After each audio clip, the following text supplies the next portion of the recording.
नमस्कार, स्वदेश न्यूज देख रहे हैं आप। मैं हूं आपके साथ राखी और बात करेंगे सत्ता का चिंतन। शिवराज सरकार के चौथी बार सरकार संभालने के 2 साल पूरे हो गए हैं और इसके साथ ही बीजेपी 2023 के विधानसभा चुनाव की तैयारियों में जुट गई है। मध्य प्रदेश में फिर से कैसे बीजेपी की सरकार, इस पर चिंतन शुरू हो गया है। शिवराज सरकार पचमढ़ी में चिंतन कर रही है। पूरी कैबिनेट 25 से 27 मार्च तक पचमढ़ी में है, जहां बैठकों का दौर चल रहा है। शिवराज कैबिनेट पचमढ़ी की वादियों में जुटे हैं। कैबिनेट में चिंतन शिविर लगाकर मिशन 2023 पर मंथन चल रहा है। और देखिए, आपको एक बात और भी बता दें कि कहीं ना कहीं जो तमाम चीजें कही गई हैं, तमाम बातें कही गई हैं, इस चिंतन शिविर पे जितनी बातें कही गई हैं, वो बहुत सारे ये कहना गलत नहीं होगा कि 2023 की तैयारी है। और लगातार भारतीय जनता पार्टी ये कहती है कि एक रोड मैप तैयार करेंगे आने वाले 1.5 साल का। विभागवार योजनाओं और उनके अमल पर भी बैठक में ये चर्चा की जाएगी। मंत्रियों की परफॉर्मेंस रिपोर्ट से लेकर नए टास्क भी तय किए जा सकते हैं। तो कम से कम ये बिल्कुल सही बात है कि तमाम जगह जब एक साथ तमाम दिग्गज रहेंगे तो बहुत सारी चीजों पर बातचीत होगी। और बिल्कुल सही बात है, क्योंकि यदि 2023 नजदीक ही है तो अभी से तैयारियां करेंगे, तब शायद इससे कहीं ना कहीं जीत पाएंगे। क्योंकि पिछली बार जो हुआ था वो हम देख चुके थे कि आखिरकार कैसा बदलाव हमने सरकार के लिए देखा था। फिर उसके बाद जो कुछ भी हुआ, लेकिन जनादेश जो आया था वो कांग्रेस के लिए आया था। तो निश्चित तौर पर ये जो चिंतन शिविर है ये जरूरी भी है, और इसको किस तरीके से पूरा कर पाएंगे, किन चीजों पर फोकस्ड हो रहा है, ये मुझे लगता है एक बड़ी चर्चा का विषय है। इस चर्चा को मैं आगे बढ़ाऊंगी, इससे पहले कुछ प्रतिक्रिया है वो सुनते हैं। ये भारतीय जनता पार्टी की सरकार है और सदैव चिंतन और मंथन जनता के हितों के लिए, विकास के लिए ये करते रहते हैं। माननीय मुख्यमंत्री जी ने 15 दिन पहले ही सभी मंत्रियों की अलग अलग विषयों को लेकर समितियां बना दी हैं। सभी मंत्रियों की बैठकें उस समितियों की हो चुकी है। अब उस पर विस्तार से विस्तृत चर्चा और मंथन पचमढ़ी में होगा कल से, और जो अमृत आएगा वो जनता को समर्पित होगा विकास का। ये भारतीय जनता पार्टी की सरकार है और सदैव। देखिए, तो चिंतन शिविर है और तमाम दिग्गज एक साथ होंगे। बहुत सारी चीजों पर बातचीत होनी है और एक रोड मैप तैयार किया जाएगा। और मैंने जैसा कि पहले ही कहा, 2023 की यदि हम बात करें तो नजदीक है, तो बिल्कुल सही बात है, अभी से ये चिंता बिल्कुल जायज है। मैं विस्तार से चर्चा को आगे बढ़ाऊंगी। मेहमान हमारे साथ जुड़े हैं। सबसे पहले मैं आपका परिचय करा दूं, भारतीय जनता पार्टी के पूर्व विधायक शंकरलाल तिवारी जी हमारे साथ जुड़े हैं। शंकरलाल तिवारी जी, बहुत स्वागत चर्चा में जुड़ने के लिए। और कांग्रेस का पक्ष रखने के लिए योगेश गुप्ता जी हमारे साथ जुड़े हैं।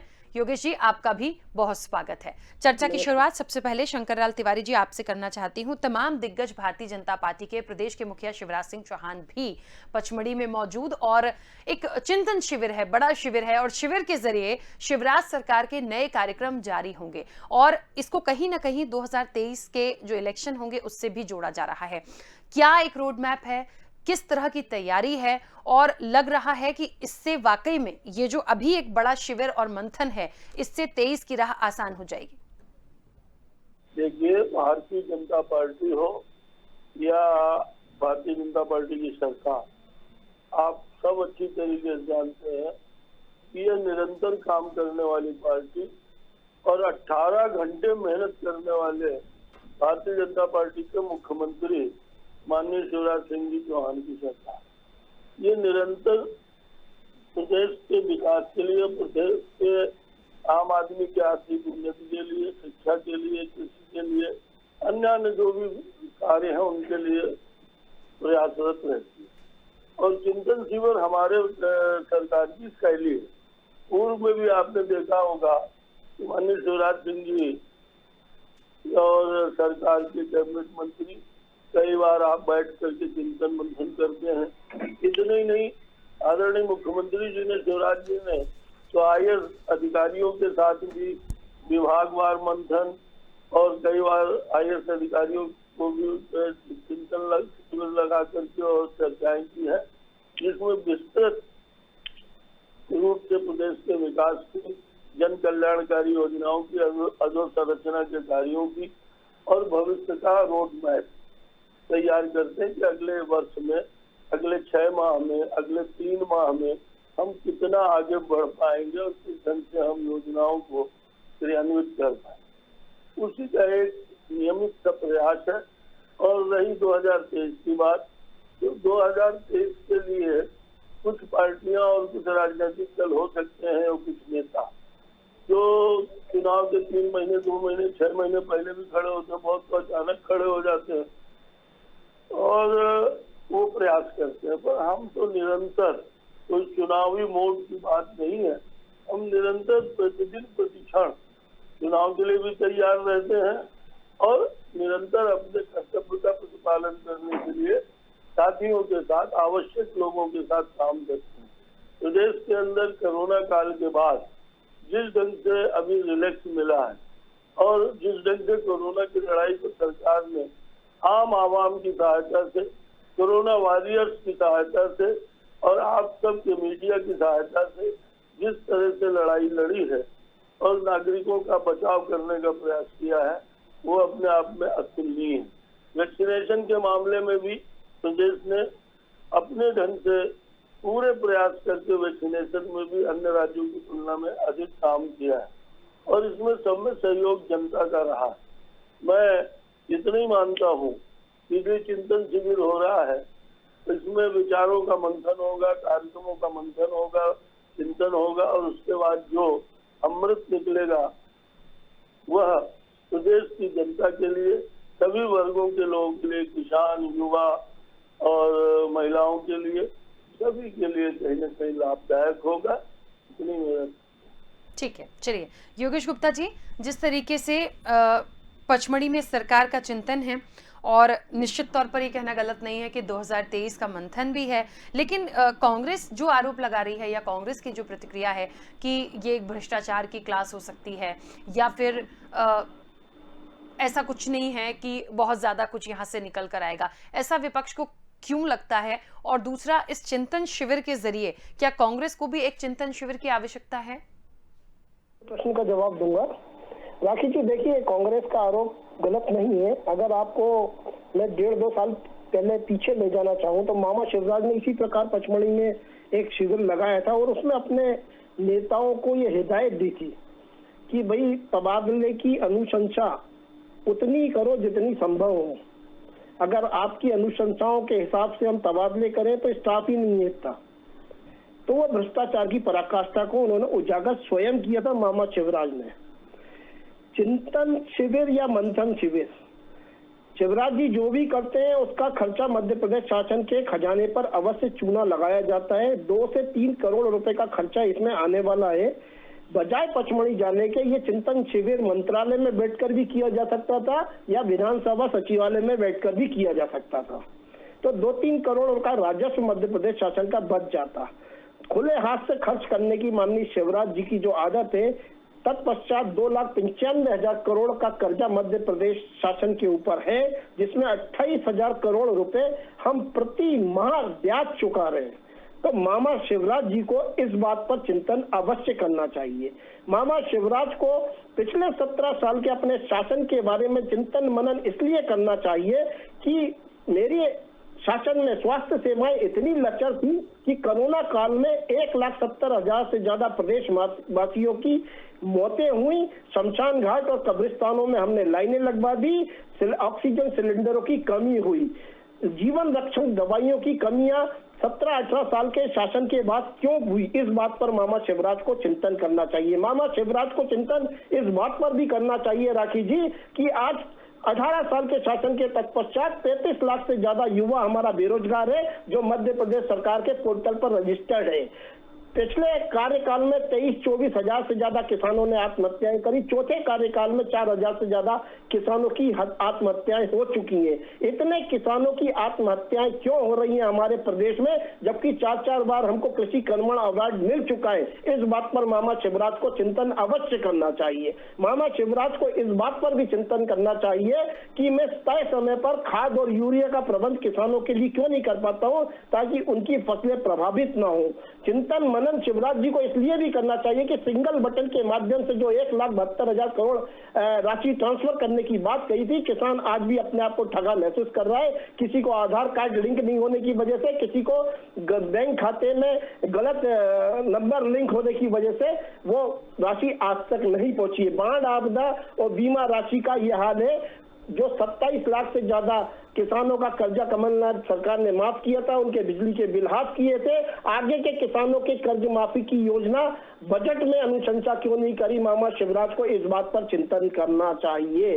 तो ऐसी तमाम बातें मामा शिवराज को इस बात पर भी चिंतन करना चाहिए कि आज भी कई जिले, कई ब्लॉक, कई तहसील इस मूलभूत सुविधाओं का अभाव है, जिसमें नल जल योजनाओं का अभी जो खाका पिछले 4 दिन पहले समाचार पत्रों के माध्यम से उजागर हुआ था, जिसमें करोड़ों का भ्रष्टाचार हुआ।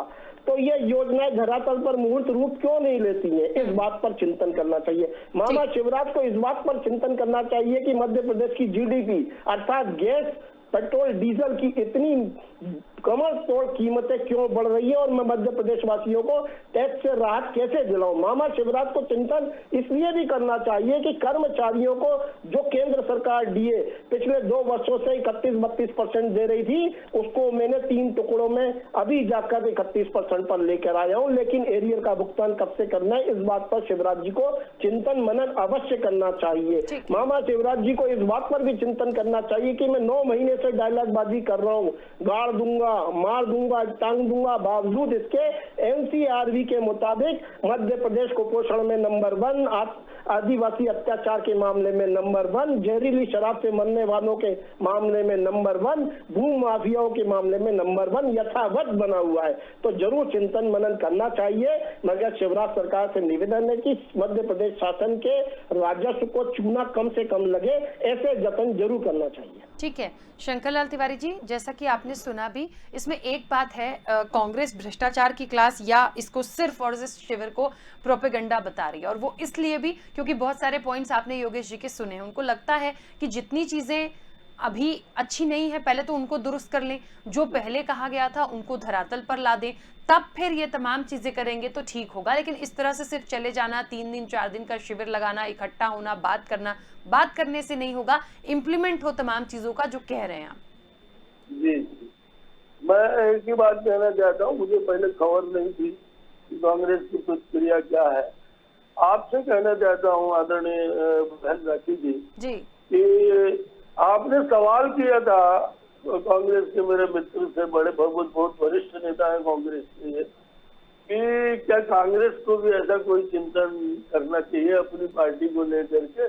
उसका एक शब्द भी उन्होंने उत्तर नहीं दिया और पूरा ज्ञान इस तरह से वोमिट किया उन्होंने कि ये करना चाहिए। अरे भाई, तुमसे पूछ कौन रहा है?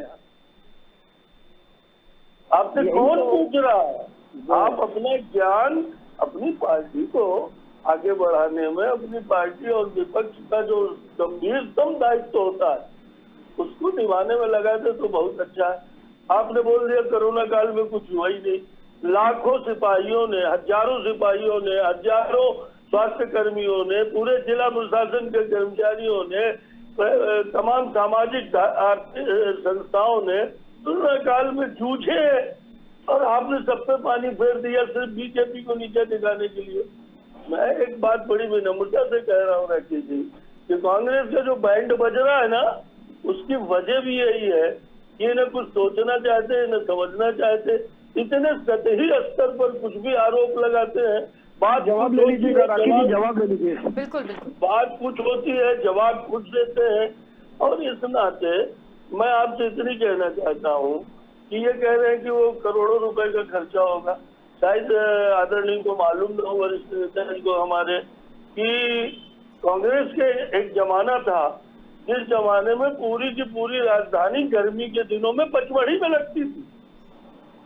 पूरे टाइम ये जो गर्मी के दिन जो होते हैं, उस समय कांग्रेस की जब सरकारें हुआ करती थी तो पचमढ़ी में राजधानी बना करके रखे थे। उस समय खर्चे की चिंता नहीं आई। और आज प्रदेश के विकास की दृष्टि से, प्रदेश के अंदर जो कार्य चल रहे हैं उनको आगे बढ़ाने की दृष्टि से सरकार यदि कोई अपना रोड मैप बना रही है, अपना कोई आंकलन कर रही है, तो उसमें इस ढंग की जो बात है मैं सोच रहा हूँ कांग्रेस पगलाई हुई है, कांग्रेस हताश और निराश है। और जो ये नंबर एक कर रहे थे, ये आंकड़े फर्जी बोल रहे थे, ये हो गया इतने किसान मर गए इतने, ये सारे मोदी सरकार ने दिए ये आंकड़े, एनसीआरबी के आंकड़े केंद्र सरकार ने दिए। योगेश जी बीच में मैं नहीं बोला, मैं भी बोल सकता। जब आप फर्जी फटाफट कर रहे थे मैं भी आपको टोक सकता। आप बोलिएगा, अभी अवसर आएगा जो बोल रहा हूँ मन पड़े तो। मैं तो कह रहा हूँ ना, आप ऐसे ही बोलते रहे, इसीलिए बैंड बज रहा है कांग्रेस। काम करने के बजाय जो आपके पास दायित्व है, इसी तरह से विघ्न संतोषी बन के और छिद्रान्वेषण करते रही है, जनता तक सुन रही है। मैं ये कहना चाहता था कि इन्होंने खाद यूरिया की बात की। खाद यूरिया अगर हम नहीं दे पाते तो प्रदेश में उत्पादन का रिकॉर्ड कैसे बनता? आज हमने गेहूं के उत्पादन में पंजाब को पीछे कर दिया है। अब इसके बावजूद भी सिर्फ रटे रटाए तोते की तरह कुछ शब्द, और फिर ये कहना कि शिवराज जी जो है तो 9 महीने तक डायलॉगबाजी करते रहे। अरे भैया, शिवराज जी ने सरकार आते ही किसानों की सम्मान निधि 4000 रुपए बढ़ा दी थी। आप तो बीमा का शेयर, किसानों का जो बीमा था उसका जो शेयर जमा करना था 2500 करोड़ रुपए, वो जमा नहीं कर पाए। कर्जा माफी की हालत इस ढंग की है कि किसी एक बैंक को, सरकारी बैंक को तो 1 रुपया आपने दिया नहीं, और सरकारी बैंक ने किसी का 1 रुपया कर्जा माफ किया। जो 27 हजार किसानों की, लाख किसानों की कर्जा माफी की बात आप कर रहे हो और विधानसभा का हवाला दे रहे हो, उसमें स्थिति है कि आपने प्रमाण पत्र बांट दिए, कोऑपरेटिव बैंकों की सिर पर डाल दिया। अठन्नी जो है खजाने से कोऑपरेटिव बैंकों को दिया नहीं, और नतीजतन सारे कोऑपरेटिव बैंक जो मेरे को पूरा कर लेंगे, जो सहकारिता क्षेत्र के थे वो बैठ गए। वो सारे के सारे सहकारिता के क्षेत्र के कोऑपरेटिव बैंक जो थे, जो किसानों को खाद बीज बदल देते थे, उनकी हालत खराब हो गई, दिवालिया हो गए। इतने ही नहीं, आपके कारण, आपके झूठे वादे के कारण, तथाकथित झूठे वचन पत्र की धाराओं के कारण कांग्रेस टूट गई, और उसी कारण से लगभग 2 लाख से अधिक किसान डिफॉल्टर हो गए, जिस पर अभी ब्याज चुकती करने की बात ब्याज सरकार अपनी ओर से जमा करेगी अपने खजाने से बैंकों का। ये शिवराज जी को घोषणा करनी पड़ी, जिसका कारण ये था कि डिफॉल्टर होने के कारण जो 0% पर किसानों को, हिंदुस्तान के एकमात्र राज्य मध्य प्रदेश 0% पर जो ऋण मिल रहा है खाद और बीज के लिए सीजन में, वो उनको मिलना मुश्किल हो गया था। मैं खत्म कर रहा हूँ अपनी ये बात। मैं कुछ इतनी कहना चाहता हूँ कि कम से कम इतनी मर्यादा रखी जाए। बहुत वरिष्ठ नेता है, आपको अकुलाहट हो रही होगी, पर जब आप बोलिए तो मैं न बोलूं, मैं बोलूं तो आप न बोलिए। दूसरा एक विनती है, वैसे एंकर जी को खुद करना चाहिए, राखी बहन को, वो जो पूछे थोड़ी बहुत एक आध शब्द उनका उत्तर भी आ जाए करे। सिर्फ मंच का ये उपयोग करने के बजाय, दुरुपयोग कहूंगा मैं तो, डिबेट के मंच का, चोर है, बेईमान है, ये है, वो है। अरे भैया, तुम क्या गूंगे बहरे हो? कांग्रेस के नेता प्रतिपक्ष गूंगे बहरे हैं? तुम्हारे इतने सारे विधायक गूंगे बहरे हैं। नंबर एक बोल रहा हूँ। विधानसभा चुनाव के बाद लोकसभा चुनाव में हम नंबर 1, तो 1 सीट जीती कांग्रेस 6 महीने के अंदर। उपचुनाव हुए जिनमें तुम बिकाऊ टिकाऊ की बात करते रहे, सारे उपचुनाव हम जीते। अभी 3, 4, 5 उपचुनाव हुए, उसमें हम जीते। जनता का फैसला सुने कि आपकी फप्तियां, आपकी बतौलेबाजी। ठीक है योगेश जी, बोलिए। देखिए राखी जी, यही विडंबना है भारतीय जनता पार्टी की सरकार की और इनके नेताओं की। ना शिवराज जी सदन में कुछ सुनना चाहते हैं, ना ही इनके नुमाइंदे जो डिबेट में बैठते हैं वो कुछ सुनना चाहते हैं। जनता के हित की कोई बात करो तो इनको अनर्गलन बातें लगती हैं। कोरोना वॉरियर्स का इन्होंने हवाला दिया। मैं इनका ध्यान आकर्षण करना चाहूंगा कि कोरोना काल में जिन डॉक्टरों ने अपनी संविदा पर नियुक्तियां की थी और जिन्होंने सेवाएं दी थी, उनको बर्खास्त करने का काम शिवराज सरकार ने किया। उनका मानदेय का भुगतान उज्जैन और देवास संभाग का आज तक नहीं हुआ। संविदा शिक्षकों की जो भर्ती हुई थी वो नियुक्ति के लिए आज तक तरस रहे। अभी 4 दिन पहले नीलम पार्क में वो उन्होंने अपना सिर मुंडवाया।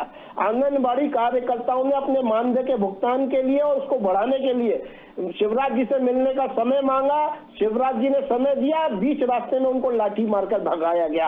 इस प्रकार की त्राही त्राही मध्य प्रदेश सरकार मचा के रखी हुई है। ना ये मध्य प्रदेश के बाशिंदों के लिए काम कर रहे हैं, ना ये महिलाओं अत्याचार पे काम कर रहे हैं। इनके जो गृह मंत्री हैं रोज सुबह से बयानबाजी और बस मुंह चलाने वालों की सरकार है। आज अगर आकलन किया जाए मध्य प्रदेश सरकार का तो उपलब्धि के नाम पर बंटाधार शिवराज सरकार की उपलब्धियां 0 सन्नाटा है। और इन्होंने जो हवाला दिया 2-4 राज्यों में अभी जो पराजय हुई कांग्रेस की, तो देखिए मध्य प्रदेश में, अरे मध्य प्रदेश, अरे अब आप अपना गला खराब मत करें, मैंने शांति से सुना था। झूठ नहीं बोल रहा हूँ। अरे मध्य प्रदेश पे आ रहा हूँ भाई, मध्य प्रदेश पे आ रहा हूँ। मध्य प्रदेश अब आपकी हो गई, अभी तो आप ज्ञान कर रहे थे, अब आप बीच में टोका टाकी शुरू हो गई, गलत बोलोगे तो टोका टाकी शुरू हो गई अब आपकी बीच में। लोकसभा क्यों आ रहे हो? मैं बता रहा हूँ विधानसभा के अंदर नरोत्तम मिश्रा ने मोहन मरकाम के सवाल पर यह प्रत्यक्ष रूप से स्वीकार किया कि अगर आपने 33 करोड़ रुपए लिए होते तो आज आप हमारे यहाँ होते। ये सत्यता है राखी जी। इन्होंने 35 करोड़ में हमारे 28 विधायकों को खरीदा, राजा महाराजाओं को खरीदा। बेंगलोर में अपहरण करके हमारे विधायकों को कौन लेके गया था, ये मीडिया से भी नहीं छुपा, ये मध्य प्रदेश वासियों से भी नहीं छुपा और शंकर लाल तिवारी जी से भी नहीं छुपा हुआ है। इनके मोबाइल तक जब्त कर लिए गए थे। कई विधायकों ने ये सरेआम स्वीकार किया गया है कि हमको 35 करोड़ रुपए मिले हैं। हमारे मोबाइल छीन लिए गए थे अरविंद भदौरिया और उमाशंकर गुप्ता जी ने। इस प्रकार लोकतंत्र का चीर हरण कर पीछे के रास्ते से शिवराज जी ने कुर्सी हथियाई है। इनको जनादेश जनता ने नहीं दिया। जनता ने 2018 में कमलनाथ जी को अपना जनादेश दिया था।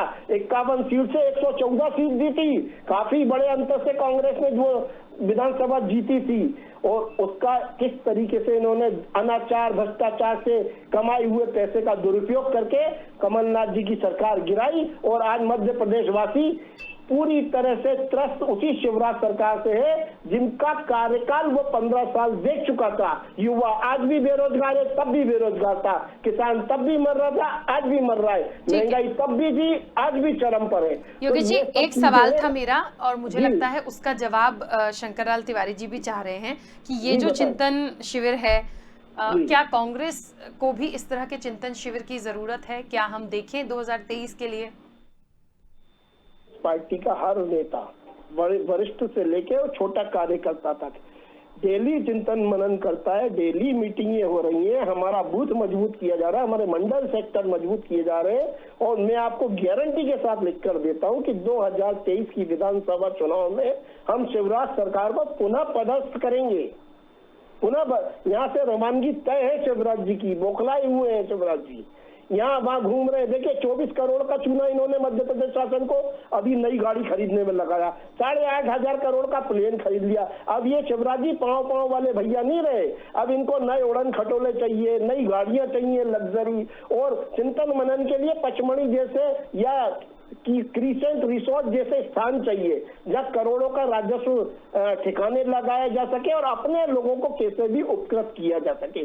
शिवराज सरकार सिर्फ और सिर्फ अपने नेताओं, अपने कार्यकर्ताओं और अपने संगठन के हित के लिए कार्य करती है, ना कि मध्य प्रदेश वासियों के लिए, ना ही मध्य प्रदेश की आम जनता के लिए। तत्पश्चात यथावत 17-18 साल से आज भी सड़कों का अभाव है, आज भी बिजली की शॉर्टेज है, आज भी कई जिले और तहसीलों में पानी की सुविधाएं नहीं है, पेयजल स्वच्छ पेयजल उपलब्ध नहीं है। स्वास्थ्य सेवाओं का चरमराता हुआ हाल हमने कोरोना काल में देखा है, किसी से छुपा नहीं है। कुपोषण की क्या स्थिति है वो भी आप लोगों के सामने है। तो ये तमाम बातें इनको गिनाऊंगा तो फिर शंकरलाल तिवारी जी को मछली उल्टी होने लगेगी और अनर्गल अनाप शनाप कुछ भी मुंह से जो निकालना चाहते हैं वो निकालते हैं। बड़े वरिष्ठ हैं, मैं उनका आदर करता हूँ, सम्मान करता हूँ और अपेक्षा करता हूँ कि यही चिंतन मनन शिविर अगर मंत्रालय में या विधानसभा सचिवालय में कर लेते हैं तो कुछ हर्ज था क्या? ठीक है, क्योंकि समय की सीमा है। शंकरलाल तिवारी जी जल्दी से अपनी बात रखिएगा। चारों को कहाँ से शुरू करा करूँ? मैं तो इस समय चिंतन में बहुत खुशी रहता है क्योंकि कहीं भी कुछ भी बोल रहा। आप एक बात देखिए, ये कह रहे हैं मैंने आज प्रत्येक जिले में कोई ऐसा जिला अस्पताल नहीं है जहाँ ऑक्सीजन प्लांट न लग चुके हो। इतनी नहीं है, आप देखेंगे हर क्षेत्र में सरकार ने अपने कदम तेजी से बढ़ाए हैं और आम आवाम को राहत देने का उन्होंने काम किया है। अभी भाई साहब कह रहे थे कि बीजेपी सिर्फ अपने कार्यकर्ताओं के लिए काम करती है, अपने पार्टी के लिए काम करती है। ऐसा कुछ नहीं है। कांग्रेस में जो दही माठा हो रहा है, तमाम कांग्रेसी भी पिछले दरवाजे से आते हैं और मंत्रियों से काम बताते हैं और काम कराते हैं। मैं योगेंद्र जी पर ये नहीं कह रहा हूँ कि ये जाते हैं, पर आज जितने ठेकेदारी के काम है, आप पता लगा लीजिए, क्या कांग्रेस के मित्रों के पास ठेके नहीं है? क्या कांग्रेस के कार्यकर्ताओं के पास सरकारी काम करने का माजरा नहीं है? सब हो रहा है, पर इसके बावजूद इनको अगर चिंतन करना है, इन्होंने अपना भाषण चौराहे का दे दिया, मुझे कुछ नहीं कहना, बढ़िया बोले, पर मेरा कहना यह है कि जरा ध्यान रखिए, कांग्रेस की बैठक होती है पीसीसी की, अरुण यादव आते नहीं है, दिग्विजय सिंह किसी कार्यक्रम में इतने व्यस्त रहते हैं कि महीनों पहले तय होती है तिथि, पीसीसी की बैठक 24 घंटे में नहीं होती है, अचानक पहले से तय रहता है, पर वो बैठक में आना उचित नहीं समझते, वो कहीं छिंदवाड़ा में या कहाँ कार्यक्रम में रहते हैं। अभी हालत वर्तमान आज की है, आज की मीडिया का भरोसा हुआ, मैं उन्हें बता रहा हूँ, आपको बता रहा हूँ कि अभी मैं भी दिल्ली गया था, तो लोकतंत्र सेनानियों का वहाँ अखिल भारतीय स्तर के सम्मेलन था 21 मार्च को, जिस दिन इमरजेंसी रिलैक्स हुई थी। तो मैं जब वहाँ गया था तो सुभाष यादव जी भी वहाँ घूम रहे थे, मुलाकात हुई, नमस्ते हुई, तो वो गए थे सोनिया जी से मिलने। सोनिया जी से मिलने के बाद और अभी उसके पहले दिग्विजय सिंह जी मिलने गए थे। अभी आज अखबारों में पढ़ रहा हूँ कि राहुल सिंह जी सोनिया जी से मिलने जा रहे हैं। कांग्रेस में जूते में दाल बच रही है। कांग्रेस का संगठन नेस्त नाबूद है। ग्रामीण अंचल में ग्राउंड फ्लोर में यही गुट कांग्रेस को मजबूत करते हैं, यही गुट कांग्रेस को जितवाते हैं। गुट ही हमारी ताकत है। आपने हमारे यहाँ चुनाव हुए थे, जब भी चुनाव मैदान में जाते हैं तो पूरी ताकत के साथ जाते हैं। ये रोना जब भी चुनाव मैदान में जाते हैं हम लोग, तो जनता ने आपको ठोकर मारी और भारतीय जनता पार्टी को भूल तकाते हैं। हम लोग भूल तकाएंगे आपको। राजा को खरीद लिया, अरे राजा भूल का स्वाद किया 2023 में।